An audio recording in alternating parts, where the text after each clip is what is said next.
Hello, friends. This is Christie, and this is Conversations with Consequences, your weekly show of scintillating conversation.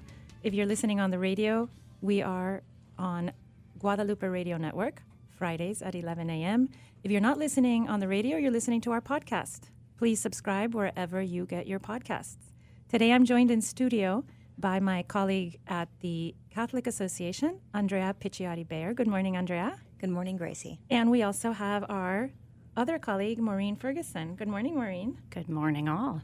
So there's three of us today in studio, and we have a special guest today who will be joining us in a couple minutes. His name is Chris Scalia. Yes, Scalia. You recognize the name. He's the eighth of Antonin Scalia's 9 children, our late Supreme Court Justice. And he edited a book along with Ed Whelan on, it's called On Faith, Lessons from an American Believer, and it's a collection of speeches, opinions, and articles of his father's, and also reminiscences from his law clerks and friends, and I think also a homily from his funeral. That's right, because Justice Scalia's son, Father Paul Scalia, was one of the priests celebrating the Mass and gave the most incredible homily. I was blessed to be there for it. It was incredibly memorable and just so beautiful. So I can't wait to ask Chris a little bit about that. You know, one thing that I love about this book and the first book that Chris and Ed put together is it's dedicated to Chris's mom, Maureen, and she sits on at the same pew that I sit at every morning for daily Mass, and she's lovely and delightful and charming, and it touches my heart as a mother to see such a dedication, and it really is a good reminder of how important moms are in the lives of their kids. Well, I don't have any personal connections to our late Justice.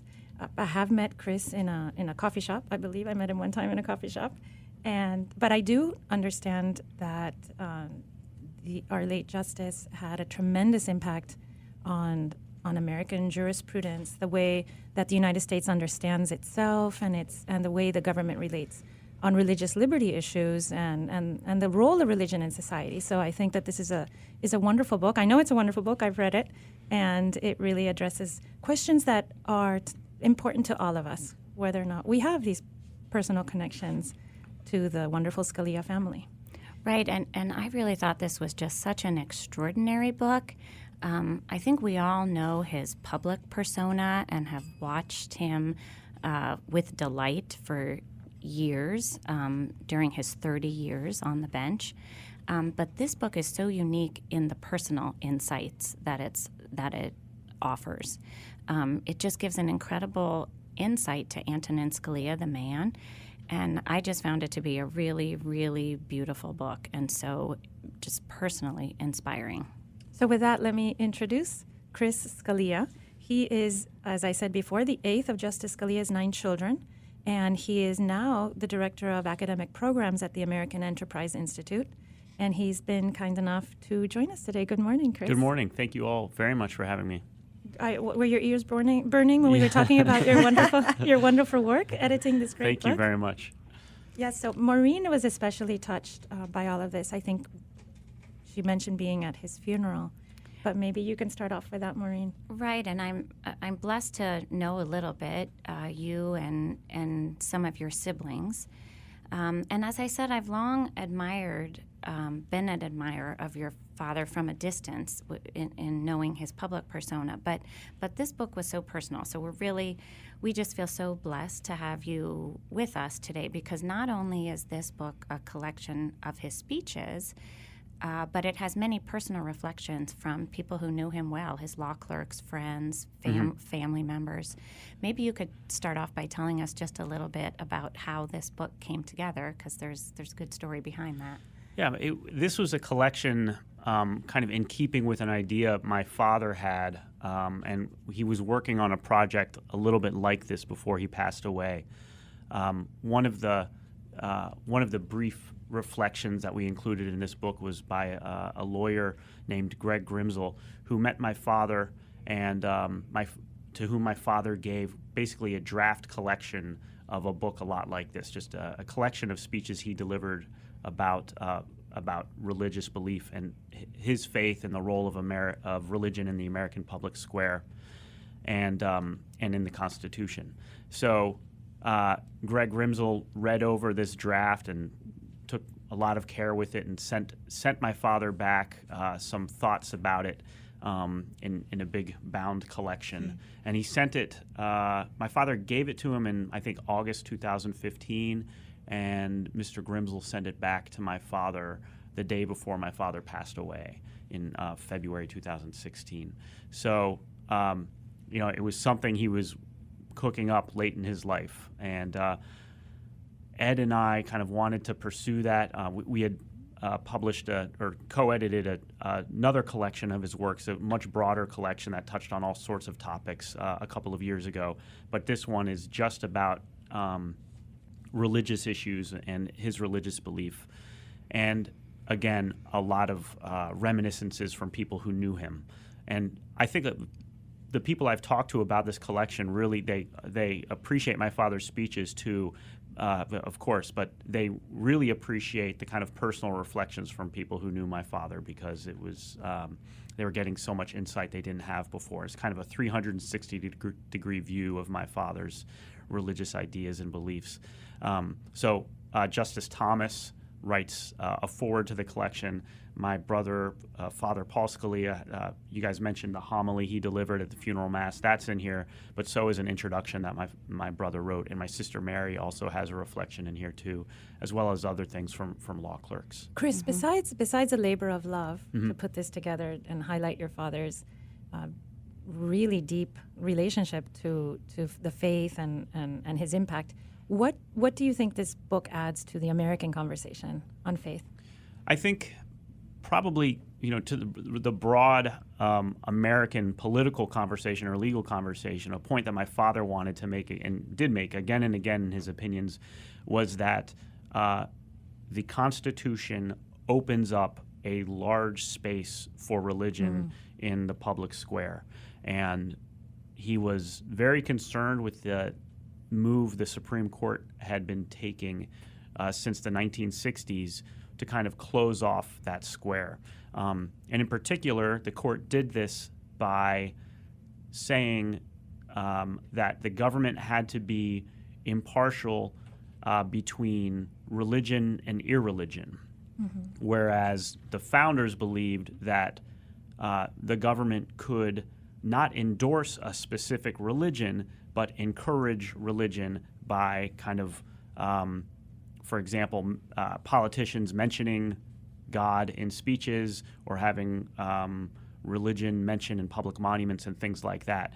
And my father was concerned that idea, that notion was being closed off. The point he made again and again is that the founders believed religion is an important source of virtue for the people. And in a democracy, you need virtuous people. And so when the government closes off that sort of religious expression in the public square, it closes off a source of virtue. It essentially discourages religious belief. And he thought that would have... impoverishing the whole country. Yeah, exactly. That would have a bad consequences for the democracy. Chris, now as the lawyer of the group, it's going to seem strange, but I want to ask a question that has nothing to do about the law, but is very much in the book and that I thought was quite touching, and you referenced it, the foreword written by Justice Thomas, and the prior book had a foreword also written by a sitting Supreme Court Justice, Justice Ginsburg, and two very, very different people with different ideologies, but sharing not just their positions on the court, but also a dear friendship with your dad.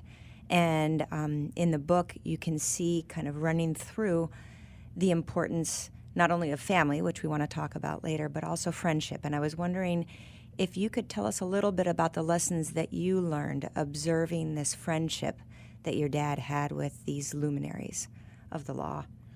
Well, the friendship with Justice Ginsburg, I think, surprises people the most just because they are so dissimilar and kind of an odd couple, almost like a sitcom friendship. I agree. I'm very surprised. I'm very surprised when I hear about that. But they had their friendship goes way back. I think they first met in the late 70s, and then they were on the D.C. Circuit Court of Appeals together.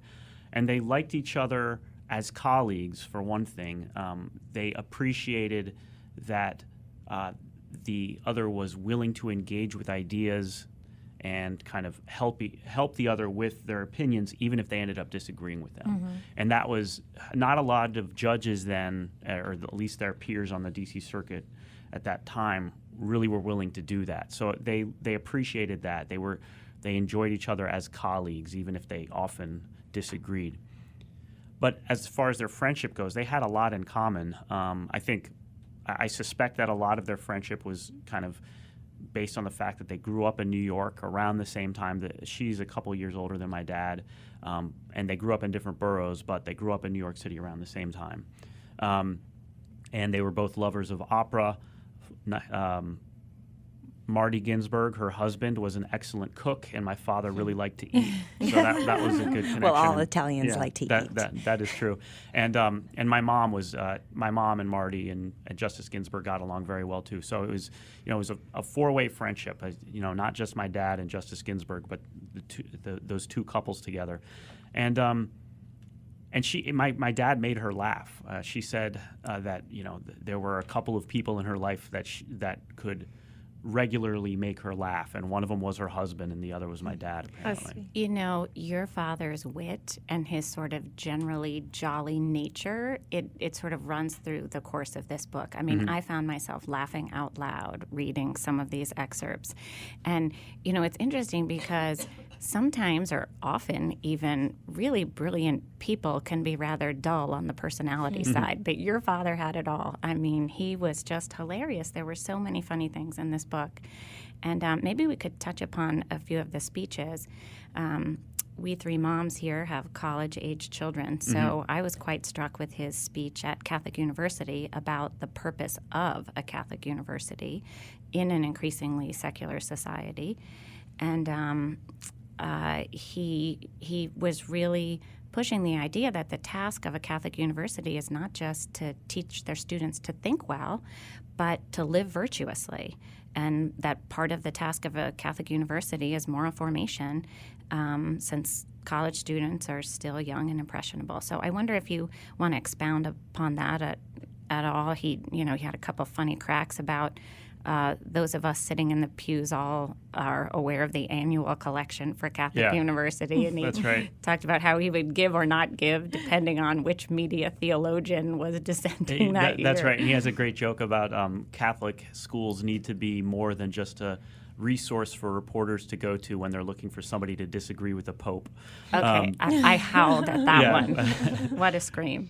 My father comes back to this idea in a lot of his speeches, which is that Catholics specifically and Christians in general and religious believers in general need to accept the fact that they are not going to fit in with the culture at large. They need to accept the fact that they will be different. And in the case of Catholic University, any Catholic school, but especially Catholic University because it's called Catholic University and it has a kind of special status, they can't try to do all of the same things. There's necessarily going to be a limit on what they teach. Like a Catholic hospital can't do certain things. And he tells a funny story about how much he did something. He visited BYU to deliver a lecture or something like that, and was describing just how much he admired the place, how much he liked it there, but it would be really difficult for him to actually work there because they were it's such a Mormon place, and he would have had to sneak his cigarettes and sneak his coffee, and he and alcohol. I suppose he liked wine. Yeah, well, that too, but not during the workday. But so he had it emphasized when he was at BYU that it was a Mormon place, and kind of he expected and emphasized that Catholic schools should be doing something similar, and they had to embrace the difference to a degree. They didn't have to love the fact that secular culture was the way it was, but they had to recognize that they would be different. And individual Catholics and Christians needed to recognize that same difference. You know, speaking of capacity to be different in society, I was also struck by the speech he gave to a group of students at Georgetown on the importance of making an annual retreat. Getting away from the noise. And this speech he gave, many years ago before the iPhone created so much more noise culturally. We all struggle to get away from that kind of noise.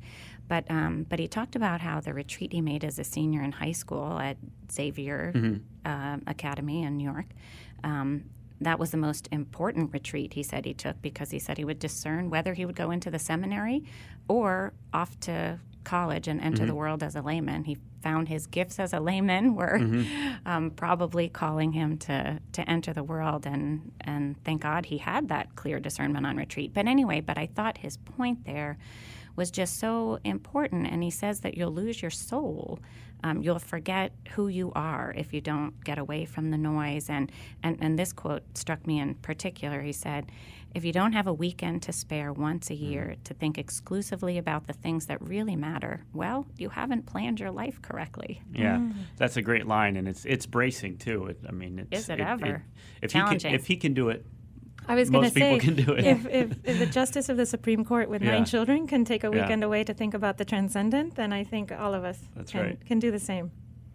And I think his hunting trips kind of served the same purpose. They weren't religious retreats, but they were opportunities for him to get away from the noise and to pray the rosary and find some sort of tranquility.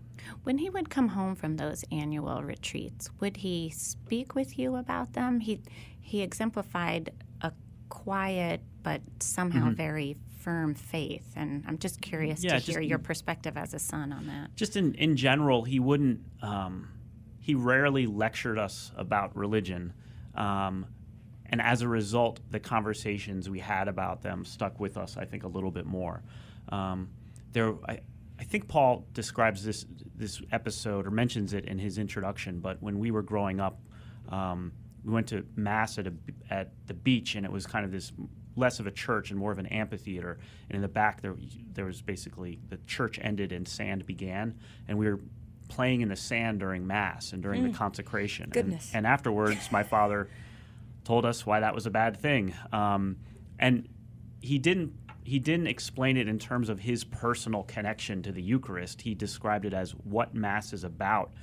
And it was I still remember it, and both of my brothers remember it. And I think it was a really important episode for Paul in particular. So he would choose his moments, and as a result, they were very effective and powerful.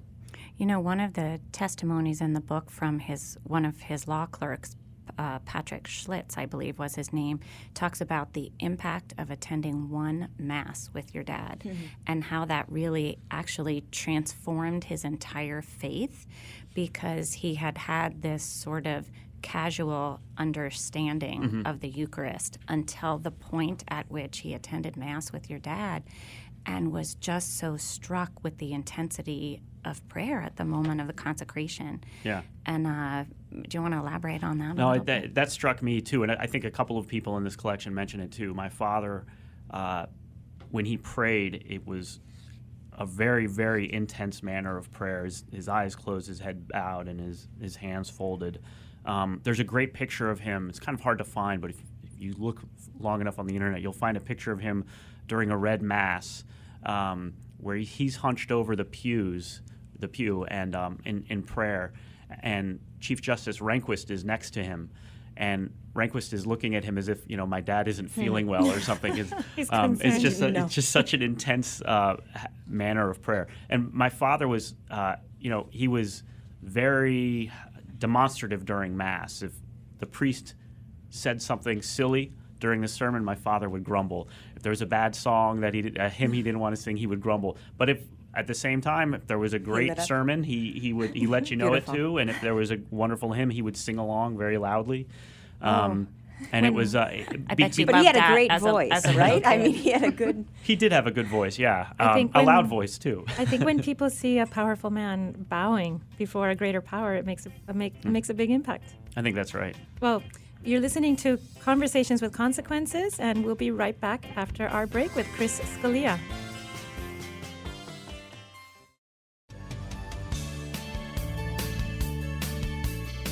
And we're back. This is Conversations with Consequences, and I'm Dr. Gracie Christie, joined in studio today by my colleagues Maureen Ferguson and Andrea Picciotti-Bayer, and also by a very special guest, Chris Scalia, the son of our late Justice Antonin Scalia, who has edited a wonderful book called On Faith, Lessons from an American Believer, a collection of essays, speeches, opinions, and articles from our late Justice and reminiscences from his law clerks.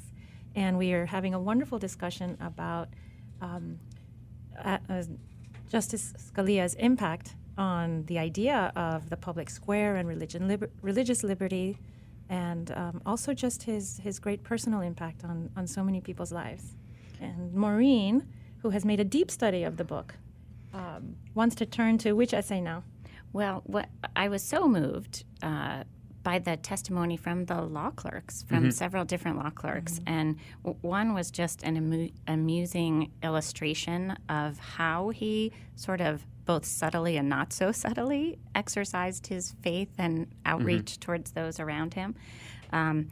So there's one written by a former clerk called A.J. Balia, which rhymes with Scalia. That's right. So that's the only way I knew how to pronounce it. But he talks about how it was one of his first days on the job, and his phone rings. Hello? Hello, he realizes it's Justice Scalia, the first time he's interacted on his first few days on the job. And Justice Scalia said to him, what's today? And he's thinking, what's today? It's Friday. It's August 15th. And then all of a sudden he realizes, wow, I wonder if he's assuming I'm Catholic. It's the Feast of the Assumption. So he kind of goes out on a limb and says, well, Justice, it's the Feast of the Assumption. And the reply on the other end of the phone line is just noon, meaning we'll go to noon mass together. Just such a neat little story. Yeah, my dad made an assumption about the assumption, and it turned out well. But yeah, I think that's just, it's a great approach, isn't it? He didn't say, AJ mentions this in his brief essay that, maybe my dad just concluded that because AJ's last name rhymed with Dad's, that meant he was Catholic too. And, he just, and if AJ didn't say the assumption, Dad would just, and had just said Friday, Dad would have just said something like, oh, okay, thanks, just wanted to make sure, something like that. But it was just kind of an innocuous way, subtle way of finding out if they wanted to go to, and encouraging him to go to Mass too, or even reminding him that they had to go to Mass. And this goes back to something I was saying last segment, that my father, I said he kind of chose his moments. He didn't lecture you all the time. And this is a similar thing. He didn't talk about, I think people, especially his detractors, assume that he was insistent on imposing his religion on other people, but that's not really how he operated, certainly at a personal level. Justice Thomas mentions it too. He didn't evangelize directly very often. The most significant form of evangelization he performed was just by going to Mass.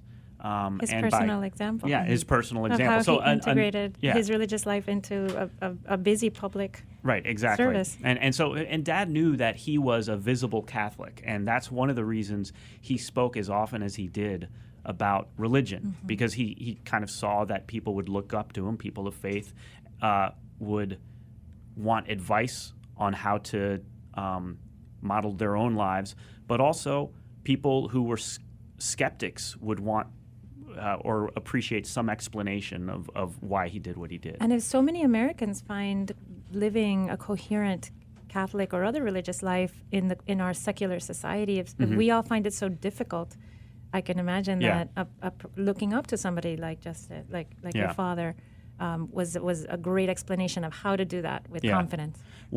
Chris, one of the things that I was struck by, and it's pretty early on in the book was the inclusion of a prayer written by St. Ignatius. And it's perhaps you can talk a little bit about the prayer and its significance in your dad's life. And it's a nice surprise to me because Justice Scalia is, at the top of his game in the legal world, very well respected and regarded. And this prayer is a little window into his understanding of the interior life and humility. This prayer, it's St. Ignatius's Sushi Pay. And my dad attended 2 Jesuit schools. He went to Jesuit high school and he went to Georgetown University. So he kind of had a special affinity for Ignatius. And he took a few of, I mentioned earlier how he would take us aside occasionally and talk to us about his religion. And this was an example. He told a few of us about how much he liked this prayer and just how powerful a prayer it is and how what it asks is so kind of overwhelming. So if you don't mind, I'll read the prayer. Beautiful. Take, O Lord, and receive my entire liberty, my memory, my understanding, and my whole will. All that I am and all that I possess, you have given me. I surrender it all to you to be disposed of according to your will. Give me only your love and your grace. With these, I will be rich enough and will desire nothing more. That's powerful. Amen. Wow. that is a difficult prayer. I mean, you are. It's a prayer of humility, yes, perfect exactly. humility. You are giving a lot up when you say that prayer. And this is the prayer we actually included on the back of his funeral mass card. Mm-hmm. Now, of course, he also had a great devotion to St. Thomas More for obvious reasons. And, of course, when your father passed away, literally one of my first thoughts was, oh my gosh, this is America's Thomas More. And I know that he would be first to say, No. he would be first to sort of testify against his own canonization. But I know he had a great devotion to St. Thomas More. And do you want to tell us something about that? He saw A Man for All Seasons. He and my mother saw it in London early in their marriage, and it left a big impression. Obviously, he knew about Thomas More before that, but seeing the play kind of really solidified things for him, I think. And he quoted the play very often, but I think what Thomas More represented to him was a marriage of faith and reason, and the courage also to use the cliche, to stand up for what you believe in at great costs. Obviously, Thomas More lost his life because he took a stand for Orthodox Catholic belief. And one of the points my father makes is that Thomas More resisted Henry VIII's insistence that he should have the say over his ability to dissolve his marriage, and Thomas More insisted that that's the Pope's authority. And my father points out that this was unusual, kind of incredible, because the Pope then wasn't an especially great Pope. We're not talking about one of the all-time greats. And secondly, nobody was siding with Thomas More. He was alone. So people thought that he was being ridiculous. It's not like he had a ton of people backing him up and he was just at the forefront. He and a couple of other people, that was it. Even his wife was, for a while, telling him that he was a fool. And there's another reason. Punishments for this kind of thing were very severe in the past. Nothing like what we would experience today. As Thomas More well knew, because he was responsible for a few executions of his own. They didn't kid around when they executed. And Chris, I see the book is dedicated to your mom. It is. And the quote there is from A Man for All Seasons. Do you want to tell us why you picked that quote? Well, I'm glad you asked, because this is a little tricky. The quote is, it's Thomas More addressing his wife in A Man for All Seasons. Why, it's a lion I married. A lion, a lion.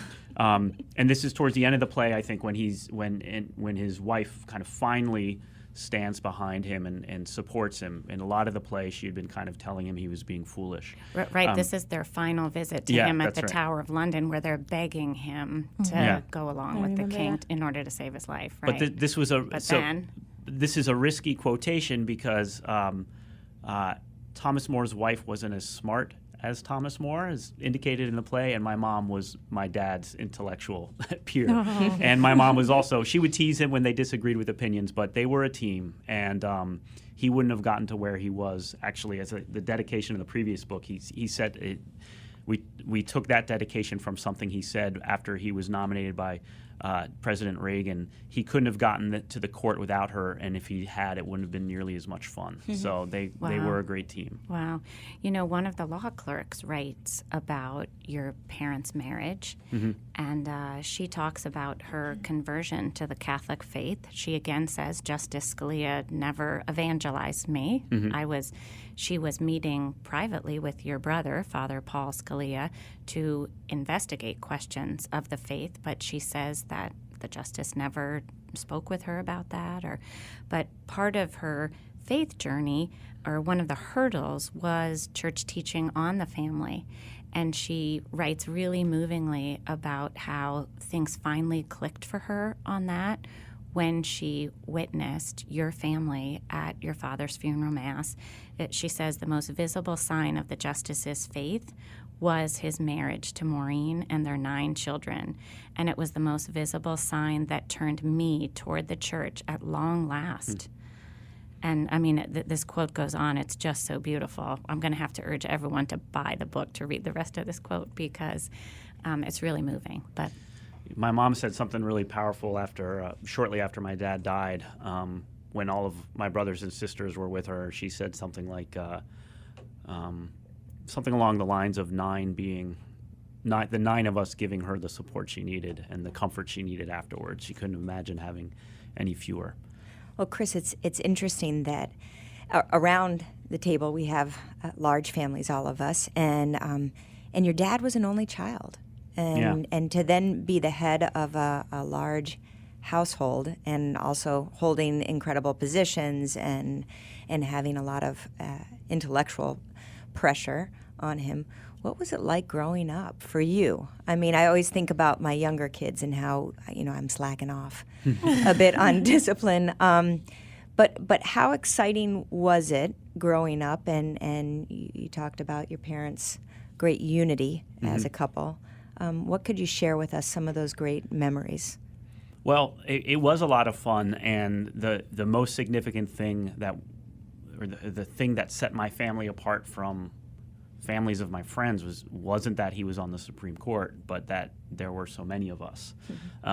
It was just a big family, and it was lively and it was fun. And you pointed out, he was an only child. And not only was he an only child, but his mom had 6 siblings, and he was the only child of those. No. Of that whole family. Was that just bad luck? Yeah, bad luck. Well, not all of them got married, but even the ones that got married that didn't have any children. So. Wait, this might be a silly question. Does a Supreme Court justice have a very heavy work schedule all year long? He does. Yeah, summers are a little bit lighter, but during the summers that's when they tend to go off abroad to speak or teach or something like that. So he was busy, but he always made a point of being home for dinner, and that was all of. What a good lesson. Yeah, about 90% of my favorite memories are from dinner time, and he would tell his clerks this. Something like, be sure to be home for dinner because that's when the children aren't savages or something like that. And for sure the clerks are having so dinner true. at 10 every night. Yeah, that's right. But several of the clerks mentioned that he would tell them, be home for dinner, a regular admonition of his. That's a magnanimous leader, somebody who looks out for the well-being, the whole well-being of the people that work with him and under him. Well, and lives it. That's the other thing. It's one thing to have pronouncements. It's another thing to actually live them. And I should confess that, growing up, I didn't realize what a big deal that was. He could have stayed at the office much longer, but he would be home for dinner. And if anything, I didn't like it because it meant sometimes we wouldn't eat dinner until like 7:30. And you were starving. And by the time we finished, I had already missed like 15 minutes of my favorite show, and this was before DVR. So what a pain. Your father could have, with perfect justice, have told your mother, "Don't stop nagging me. I'm running the judicial branch of the country." That's right. But now that I'm raising a family of my own, the significance of that routine is really clear to me now. Wow. And same thing with just getting us to Mass every Sunday. It seems like such a simple thing, but I only have 3 children, and it's a miracle we It's a could miracle. Well, you're ever pull it outnumbered. off. Once you're outnumbered. Yeah, that's true. What's the current grandchild count? We're at 39 right now. Wow. And then, how wonderful. Awesome. Impressive. 2 great grandkids. Yeah. Keep in mind that Father Paul hasn't contributed any. Only spiritual children. Yes, exactly. So. And how's your mother doing? Oh, thank you for asking. She's doing well. Yeah. She is. As well as you can expect. I mean, obviously she misses him very much, but she has us, and she has a lot of good friends who've been by her over the past few years. And she has a lot to be proud of. She does. No, that is very true, and she's very proud of him. And she has a very rich spiritual life herself, so that's been a huge help as well. Was she involved in putting together the book at all? Yes, she gave us some advice, but she let me and Ed do most of the heavy lifting.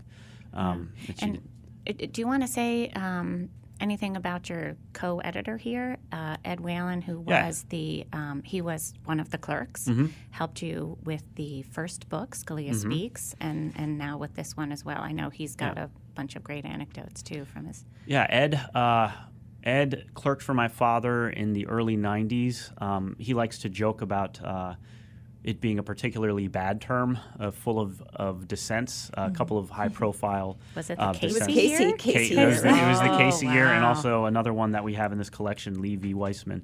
And Ed only told me this recently, but every term clerks are allowed to basically take credit for one of the opinions they drafted, and he drafted Lee v. Weissman, which is an especially good one. And by drafted, I mean he wrote the first draft, and my father, edited it quite a bit. But it's a great opinion that has some really memorable lines in there. But Ed was a great co-editor, and obviously this book wouldn't have happened without him, or neither of the books would have. And just somebody who I think understood my father very well, both his legal thinking and his religious belief.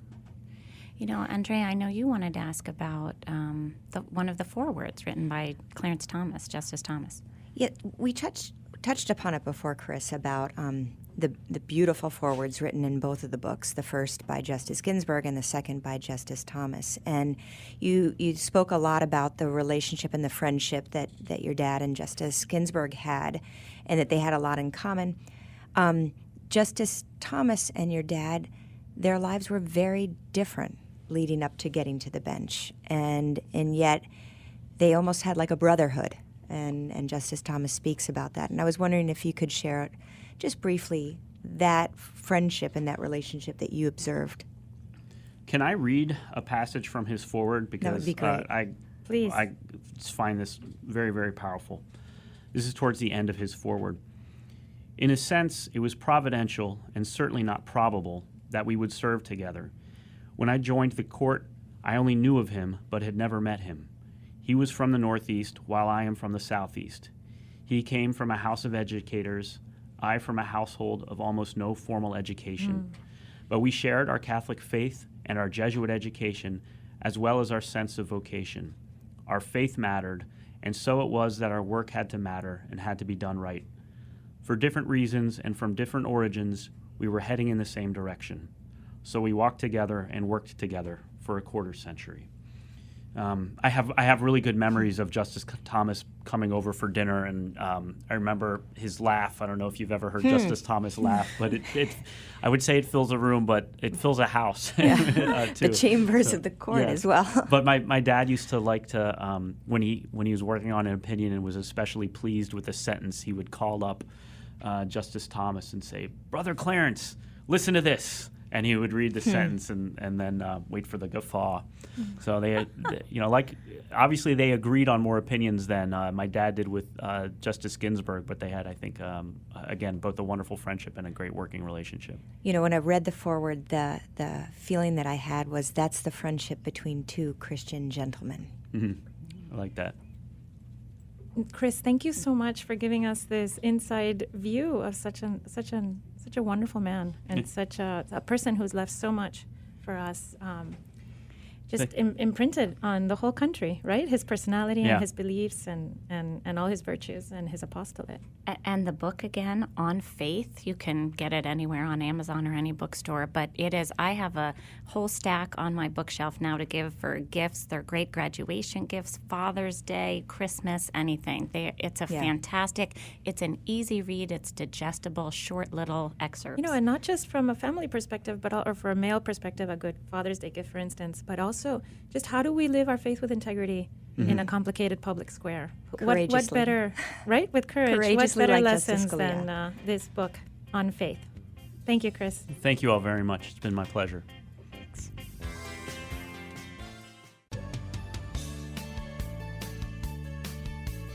Friends, at the Catholic Association, we're not just pretty faces with a podcast. Every morning, we review all the latest news and send our subscribers a carefully curated collection of the most important news of the day. Items are specifically selected for a smart Catholic audience like you. Don't let the world take you by surprise. Subscribe to our daily media roundup at thecatholicassociation.org.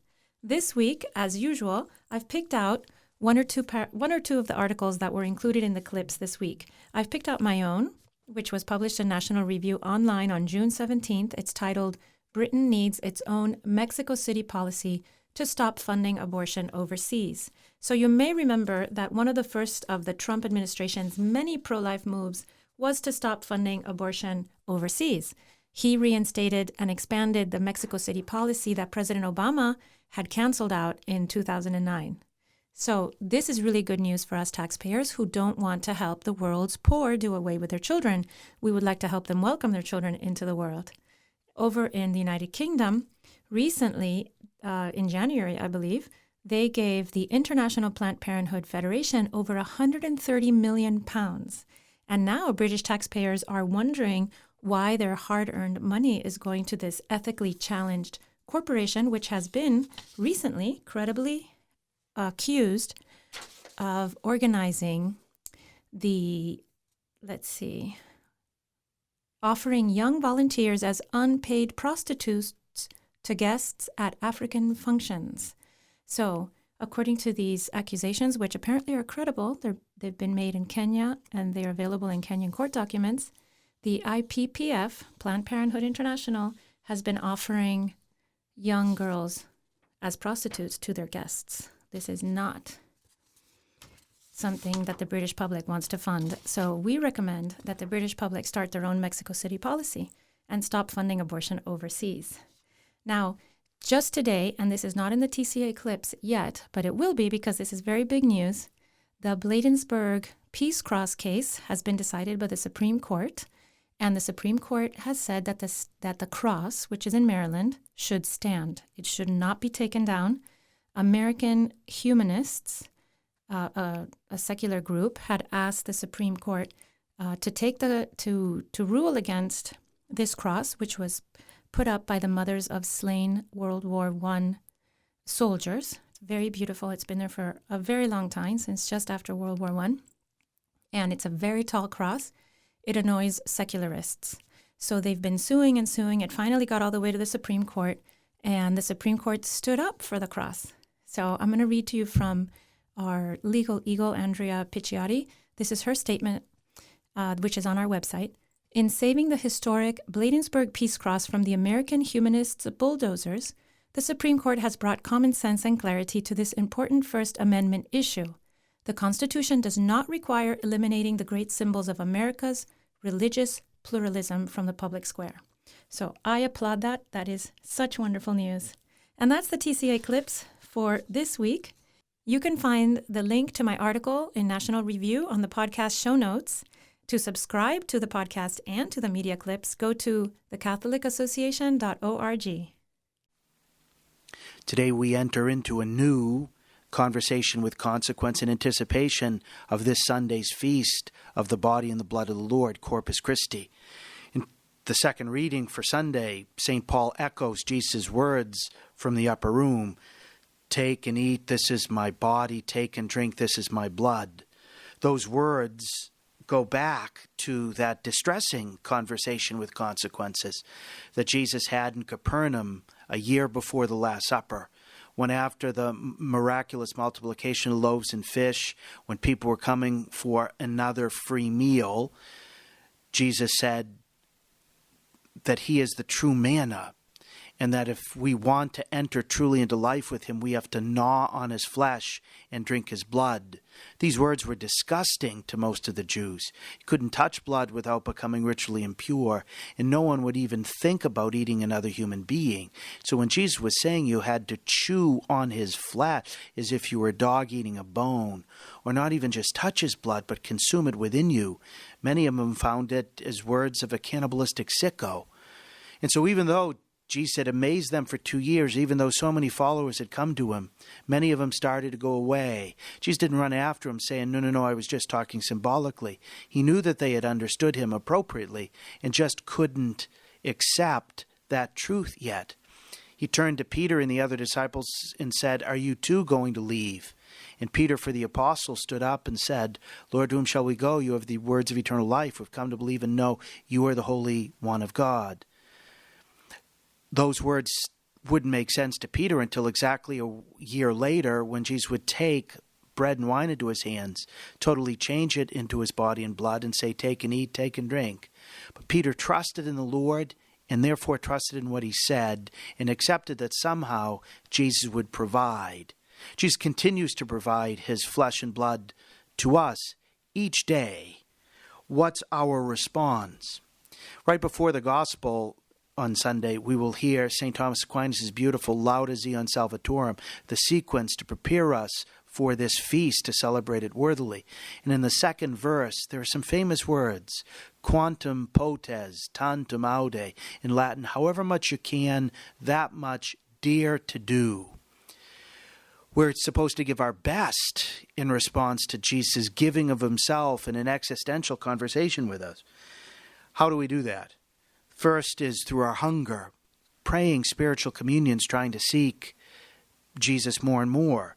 By our purity, never daring to receive Jesus with an impure heart, but taking advantage of the sacrament of confession, by which Jesus himself forgives us through the hands of the same priest through whom he gives us his body and blood. Love, particularly in spending time with him in adoration. Praise, celebrating him publicly like so many do in Corpus Christi procession, giving him priority, making him the source and the summit, not just of our week on Sunday, but to the extent that we can each day. Jesus says to us in this conversation with consequence, "This is my body, this is my blood." However much we can do in response, we're called to dare to do, so that our entire life might first be an amen to this gift, and then a commentary on the words of consecration as we say to others, "This is my body, this is my blood, this is my sweat, these are my tears, this is all I am and have, given out of love for you." God bless you. Thank you, Father Landry, for preparing us for this Sunday's Mass. Always such a treat from the brilliant Father Landry. So that was a wonderful time that we spent with Chris Scalia talking to us about his father, the late Justice Antonin Scalia, and the way that for 3 decades he defended our valuable American tradition of allowing religion in the public square, and not what we've been seeing so much recently, the way that secularism these days is demanding that religion be scrubbed, just totally scrubbed out of the vestige of religion should be just leached out of all our society, and that's a difficult place to live. Well, this book, Gracie, that we were talking about really is just a treasure of inspiration and reflects the courage that Justice Scalia had as a Catholic in very much in the public eye. And one of the things that I was most struck and thought was beautiful in one of the speeches that he gave, I'm going to read from it, Justice Scalia says, "When the values of Christ and of the world are so divergent, so inevitably divergent, we should not feel surprised if we find ourselves now and then out of step." And it's clear that maybe we ought to find ourselves significantly out of step. Well, right? and what's beautiful about it is Christ's footsteps are always kind of out of step of what the world is pulling us towards. But if we follow in those footsteps, we eventually, hopefully, will get to heaven. And the late Justice's journey was an exemplary one, and clearly showed that he lived a long and distinguished life as an American believer. And also as a man of great faith, a deep faith, and also fully engaged. But one final thought I had is, it's kind of easy for us to talk about the man of Antonin Scalia as a public figure, but having had this conversation with his son Chris, it just strikes me so much how much of a personal loss this continues to be for their family. And I really wanted to express, on behalf of all of us, our condolences for their loss, because, the hurt doesn't go away. I'm sure that they miss him terribly. And anyway, God rest his soul. Well, and beautiful that his children and his wife continue to carry on that wonderful legacy of faith and example, personal example. That's right. Well, thank you to all our listeners for joining us for another hour of Conversations with Consequences. If you have a question or a topic that that you think would be fun to cover, you can reach us at thecatholicassociation.org. You can follow us on Twitter at ConvosTCA. And we can't wait to hear from you. And stay tuned for much more wonderful conversation coming up.